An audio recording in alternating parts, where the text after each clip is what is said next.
La prometida de mi hijo me telefoneó un martes por la tarde. Hemos decidido que no queremos verte en nuestra ceremonia, me dijo con frialdad. Si deseas conocer a tu futura nieta, envíanos 50.000 como obsequio de bodas. Solo sonreí en silencio.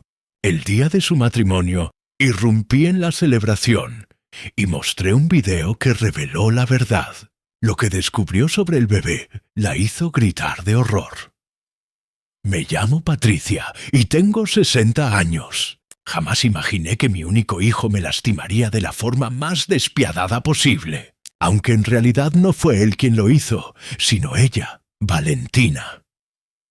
Era un martes por la tarde cuando sonó el teléfono. Estaba preparando la cena, como siempre hacía a esa hora, cuando vi el nombre de Diego en la pantalla. Mi corazón se llenó de alegría, como cada vez que mi hijo me llamaba. Habían transcurrido 4 semanas desde nuestra última conversación, y lo extrañaba enormemente.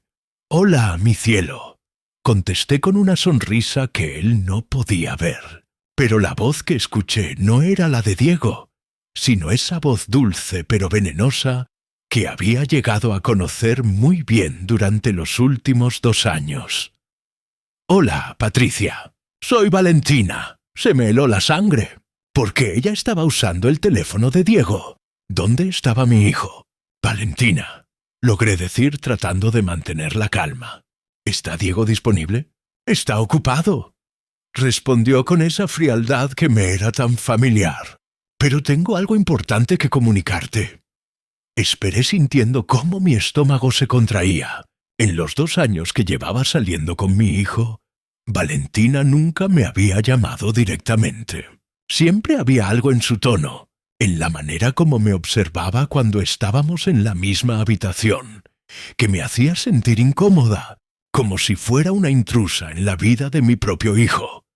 «Diego y yo hemos tomado una decisión sobre la boda», continuó, y pude detectar la satisfacción en su voz. «Hemos decidido que no te queremos allí». Las palabras me golpearon como un puño en el estómago. Por un momento pensé que había escuchado mal. «Perdón», murmuré aferrándome al mostrador de la cocina. «No queremos que asistas a nuestra boda, Patricia. Hemos conversado extensamente sobre esto y creemos que será mejor para todos si no estás presente».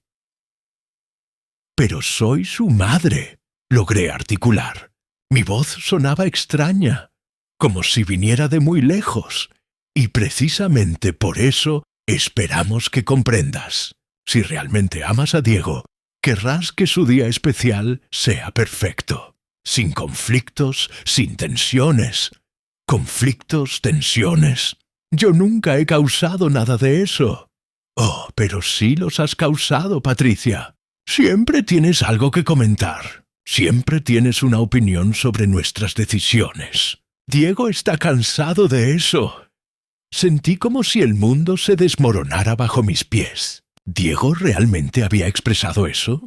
Mi hijo, el niño que había criado sola después de que su padre nos abandonara cuando tenía 8 años. ¿Realmente pensaba que yo era un problema en su vida? «Quiero hablar con Diego», logré decir. «Diego está de acuerdo conmigo, Patricia. De hecho, fue su idea». Mentira. Esa tenía que ser una mentira. Diego jamás me haría esto. Pero una pequeña voz en mi cabeza me recordó todas las veces en los últimos meses que había intentado llamarlo sin obtener respuesta. Todas las veces que había sugerido que nos viéramos y él había tenido una excusa. Sin embargo, continuó Valentina, y pude escuchar cómo su voz adoptaba un tono aún más calculador. «Hay una manera de solucionar esto. ¿Qué quieres decir?» «Como sabes, estoy esperando un bebé. Tu futura nieta va a necesitar muchas cosas. Si realmente te importa el bienestar de tu familia, podrías mostrar tu apoyo de una manera más práctica». Ahí estaba el verdadero motivo de la llamada. «¿Cuánto?», y pregunté, aunque ya sabía que no me gustaría la respuesta. 50.000 sería un buen comienzo como regalo de boda y para el bebé. Si nos envías ese dinero, tal vez podamos reconsiderar tu presencia en la ceremonia. 50.000, mis ahorros de toda una vida. El dinero que había guardado trabajando turnos dobles como enfermera durante 30 años. El dinero que había reservado para mi jubilación. Para emergencias médicas. Para tener algo de seguridad en mis años dorados. No tengo esa cantidad disponible. Mentí, porque la verdad era que sí la tenía.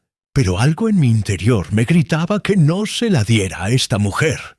¡Qué lástima, Patricia! Supongo que realmente no te importa tanto tu nieta como pensaba. ¿Puedo hablar con Diego? Ya te dije que está ocupado y ya te expliqué cuál es su posición en todo esto. Tienes hasta el viernes para decidir. El dinero o no ver a tu nieta jamás. Y colgó.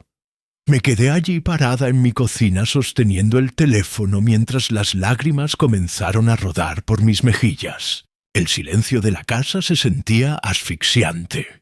Durante 2 años había observado cómo Valentina alejaba gradualmente a Diego de mí. Había comenzado de manera sutil, pequeños comentarios sobre cómo yo era demasiado protectora o entrometida, sugerencias de que Diego necesitaba espacio para crecer como hombre. Gradualmente las visitas se habían vuelto menos frecuentes, las llamadas más espaciadas. Recordé el día que conocí a Valentina. Diego la había traído a casa para el Día de Acción de Gracias hace 2 años. Era hermosa, eso no lo podía negar. Alta, rubia, con una sonrisa perfecta y una manera de hablar que era dulce como la miel. Pero había algo en sus ojos, algo frío y calculador, que me había puesto inmediatamente en alerta. Durante esa cena, había notado cómo ella dominaba la conversación, cómo interrumpía a Diego cuando él trataba de hablar conmigo, cómo me miraba con una sonrisa que no llegaba a sus ojos cuando yo contaba anécdotas de cuando Diego era pequeño.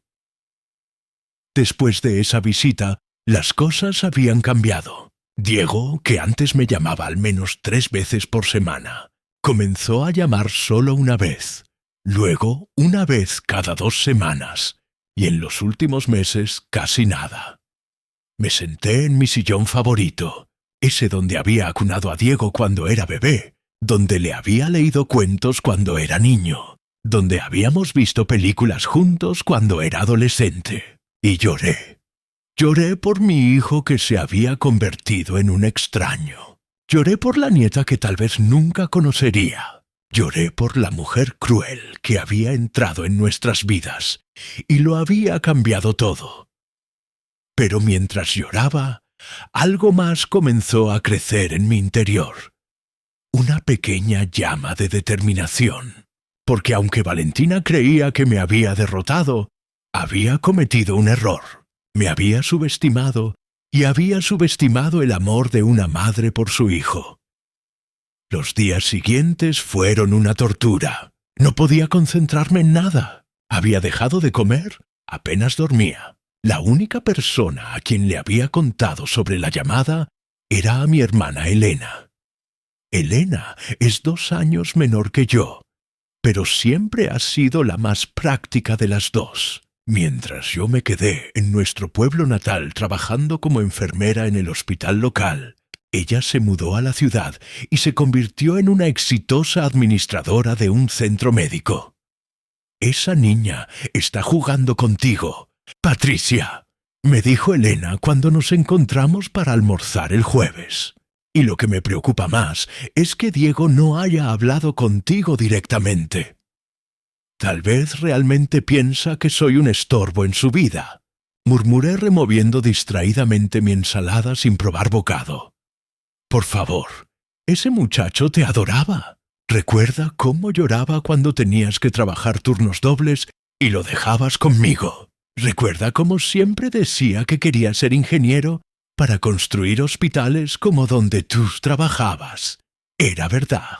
Diego había sido el centro de mi mundo desde que nació. Su padre, Antonio, nos había abandonado cuando Diego tenía 8 años, diciéndome que no podía manejar la responsabilidad de una familia. Desde entonces había sido solo Diego y yo contra el mundo. Elena, ¿tú crees que es posible que yo haya hecho algo para alejar a Diego sin darme cuenta? Mi hermana me tomó la mano por encima de la mesa. Patricia, tú sacrificaste todo por ese muchacho. Trabajaste turnos dobles para pagarle la universidad. Vendiste el carro de papá para darle el enganche de su apartamento. Entonces, ¿por qué está permitiendo que ella me trate así? Porque esa mujer lo tiene manipulado. Y hay algo más que me molesta de todo esto. ¿Qué? Elena se inclinó hacia adelante bajando la voz. Todas las veces que me has contado sobre las visitas de ellos, algo no cuadra con su embarazo. ¿A qué te refieres? Según tú, ella anunció que estaba embarazada en enero, ¿verdad? Sí, en la cena de Año Nuevo. Y ahora estamos en abril. Eso serían como 4 meses de embarazo. Pero la última vez que la viste hace 2 semanas en el supermercado, dijiste que casi no se le notaba. Era cierto.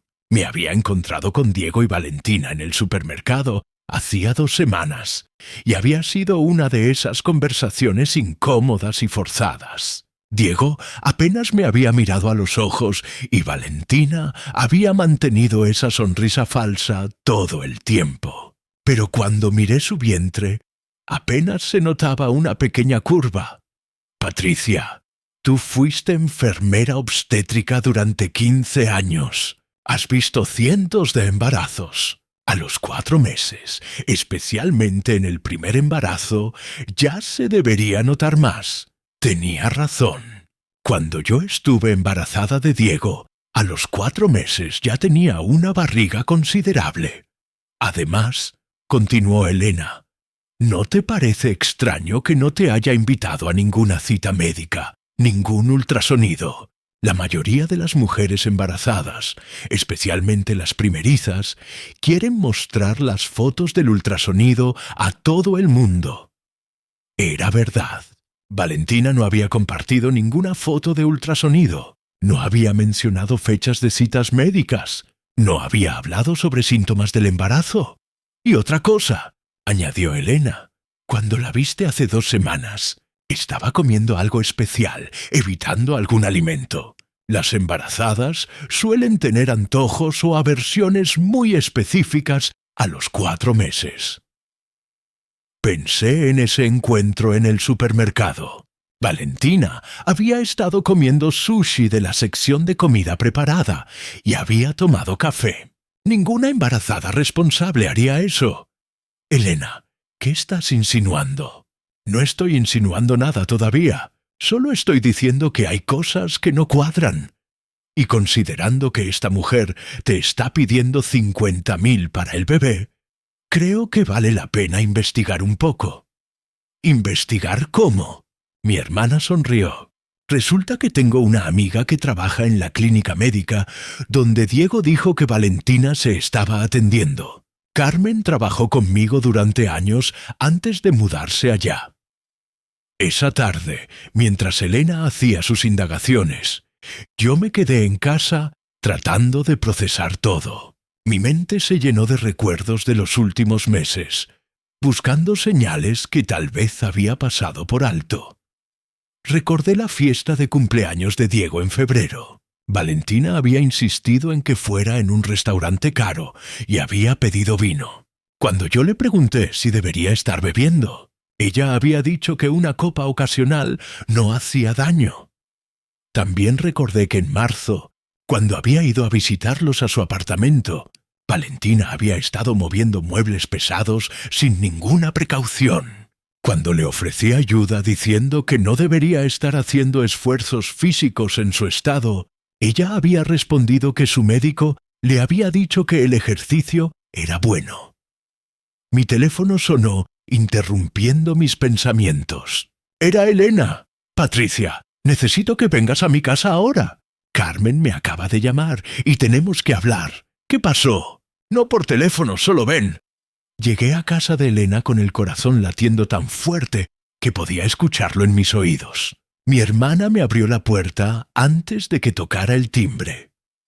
Carmen dice que Valentina sí ha ido a la clínica, pero no para citas de embarazo. me dijo Elena, directamente. Para citas de ginecología general. Y según los registros, Valentina tuvo su última cita hace 3 semanas. Era para un control de rutina, y en sus notas médicas no hay ninguna mención de embarazo. Sentí como si me hubieran tirado un balde de agua fría. Patricia, ¿hay más? Carmen me dijo que si una paciente estuviera embarazada, especialmente en su 4º mes, tendría citas programadas regularmente, análisis de sangre, ultrasonidos. El sistema mostraría un expediente obstétrico activo. Valentina no tiene nada de eso. Estás diciendo que no está embarazada. Eso es exactamente lo que estoy diciendo. Y Carmen me contó algo más. Recordó haber visto a Valentina en enero, justo después de Año Nuevo. Pero no estaba sola. Estaba con otro hombre, un hombre alto, moreno, bien vestido. Carmen los vio besándose en el estacionamiento antes de entrar a la clínica. Mi mundo se tambaleó. Si Valentina había estado con otro hombre en enero y había anunciado su embarazo en la cena de Año Nuevo, las fechas no cuadraban para nada. Elena, ¿estás segura de esto? Carmen tiene muy buena memoria para las caras. Dice que lo recuerda claramente, porque le pareció extraño que la novia de Diego estuviera con otra persona. Pero entonces, ¿qué significa todo esto? ¿Por qué mentiría sobre estar embarazada? Piénsalo, Patricia. ¿Qué ha pasado desde que anunció el embarazo? Comencé a recordar. Después del anuncio en enero, Diego había comenzado a trabajar horas extras. Había mencionado que necesitaba ahorrar dinero para el bebé. Había comenzado a pedirme préstamos más frecuentemente. Y Valentina había comenzado a hablar sobre la boda, sobre necesidades financieras. Ha estado usando el supuesto embarazo para manipular a Diego financieramente. Murmuré sintiendo cómo la realización me golpeaba. Y no solo a Diego. Te está pidiendo 50.000 a ti también. Elena me explicó que Carmen había logrado averiguar más detalles. Ese hombre con el que había visto a Valentina era paciente regular del doctor Morales, especialista en fertilidad. ¿Crees que ese hombre podría ser el verdadero padre del bebé, si es que realmente hay un bebé? Basándome en lo que Carmen pudo ver en el sistema de la clínica donde supuestamente se atiende, no hay evidencia de embarazo. Pero ¿y si se está atendiendo en otro lugar? Los días siguientes fueron de intensa investigación. Carmen, la amiga de Elena, aceptó ayudarnos discretamente. El miércoles siguiente confirmamos nuestras peores sospechas. Valentina había llegado a la clínica del doctor Morales, pero no sola. El mismo hombre moreno estaba con ella, y esta vez Carmen pudo escuchar parte de su conversación en la sala de espera. ¿Estás segura de que va a funcionar? Ya había escuchado que el hombre le preguntaba a Valentina. Diego es un ingenuo. Va a creer todo lo que le diga. Había sido la respuesta de ella. Carmen también había logrado ver parte del expediente médico. Valentina estaba embarazada, pero según las fechas, el bebé había sido concebido en diciembre, no en octubre como le había dicho a Diego. Y lo más impactante de todo, el nombre del padre en los documentos no era Diego, era Roberto Herrera, el hombre que la acompañaba. Cuando Elena me llamó esa tarde para contarme todo, me quedé en silencio durante varios minutos, procesando la magnitud de la traición. ¿Qué quieres hacer? Y me preguntó mi hermana. Era una buena pregunta.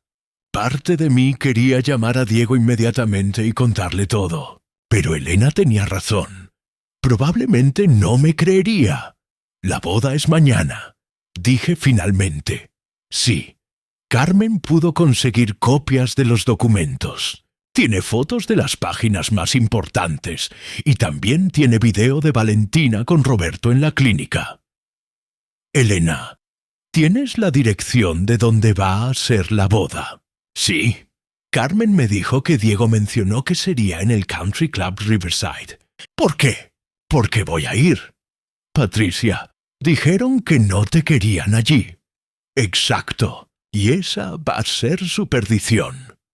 El día de la boda amaneció soleado y hermoso. Me vestí con mi mejor traje, el azul marino que había comprado para una boda hace 2 años, pero nunca había usado. Me maquillé cuidadosamente, me peiné con elegancia. Si iba a enfrentar a Valentina, lo haría viéndome como la mujer digna que era. Elena llegó a mi casa a las 3 de la tarde. Habíamos planeado llegar justo antes de que empezara la ceremonia, cuando sería más difícil para Valentina echarnos sin hacer una escena. El Country Club Riverside era exactamente el tipo de lugar que Valentina habría elegido.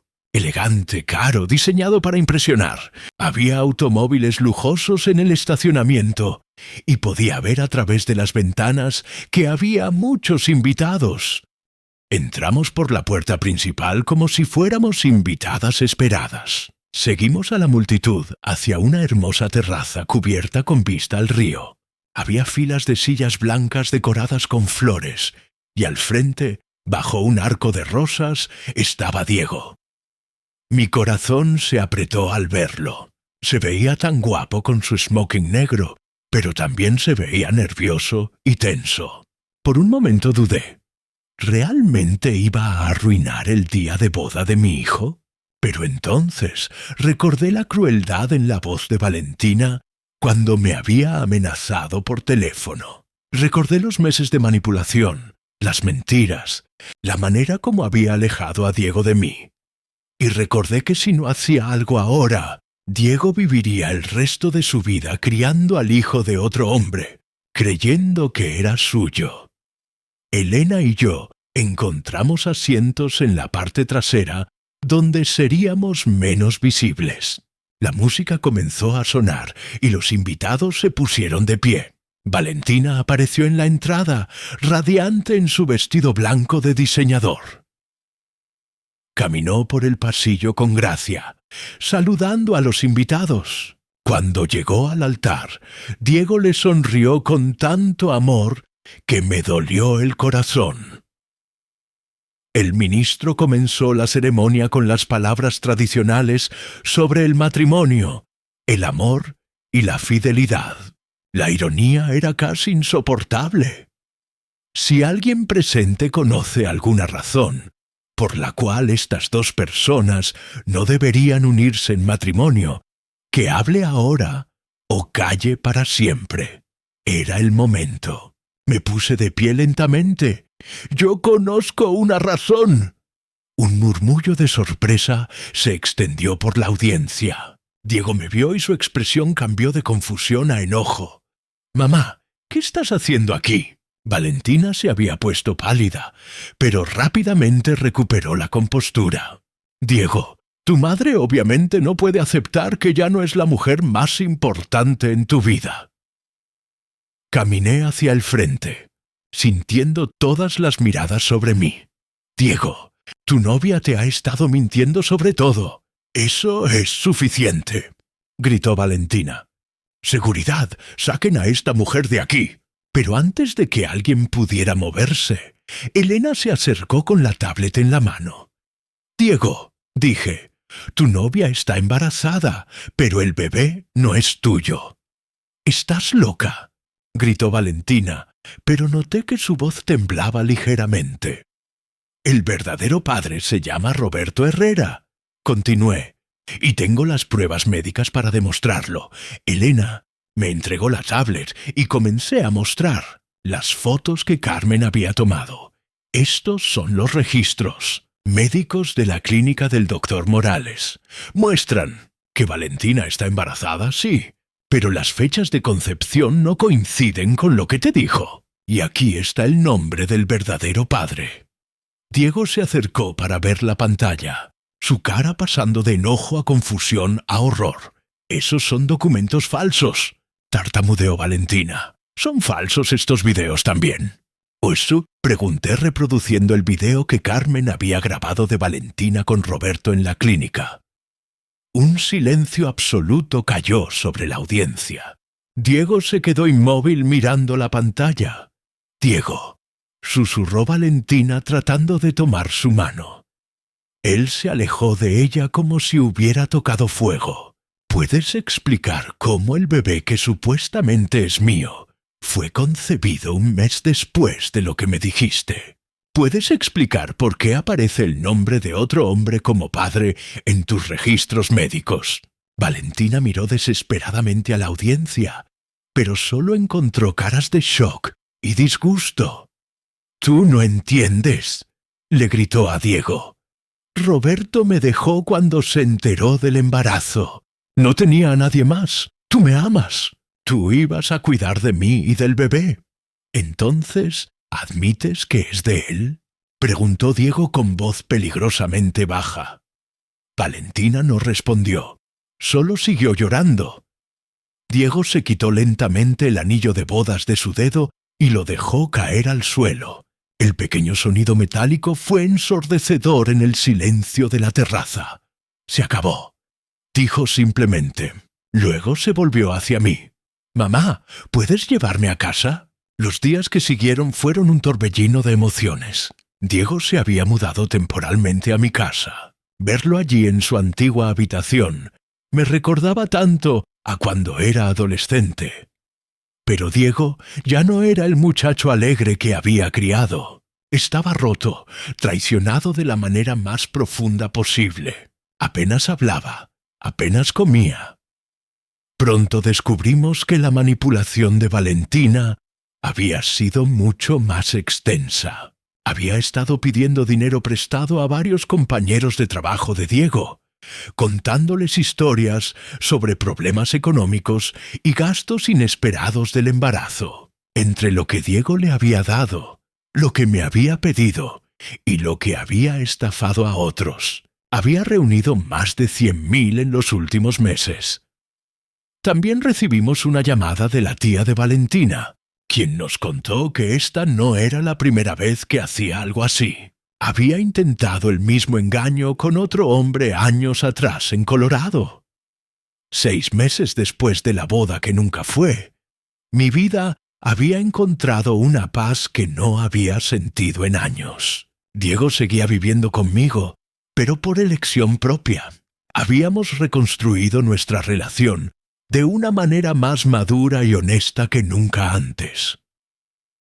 Con el tiempo, Diego conoció a Sofía, una compañera de trabajo genuina y honesta. Era inteligente, divertida, auténtica, pero lo que más me gustó fue la manera como miraba a Diego. No con adoración ciega, sino con respeto real y afecto genuino. La boda de Diego y Sofía fue todo lo que la primera boda debería haber sido. Pequeña, íntima, llena de amor real. Sofía había insistido en que yo ayudara a planearla. Un año después, me dieron la noticia más maravillosa. Iban a ser padres. Esta vez no había dudas, no había drama, no había mentiras, solo alegría pura. Cuando nació mi nieta Lucía y la sostuve por primera vez en mis brazos, pensé en todo el camino que habíamos recorrido para llegar a ese momento. Pensé en Valentina y en el dolor que había causado, pero también en las lecciones que inadvertidamente nos había enseñado sobre el amor real versus la manipulación. A veces, cuando estoy sentada en el porche viendo jugar a Lucía en el jardín, donde una vez jugó su padre, reflexiono sobre todo lo que pasó. No me arrepiento de nada de lo que hice. La verdad tenía que salir a la luz, y aunque fue doloroso, nos liberó a todos. Valentina había tratado de destruir mi familia con mentiras y manipulación. Sin quererlo, la había hecho más fuerte. Esa, más que cualquier venganza que hubiera podido planear, era la victoria más dulce de todas.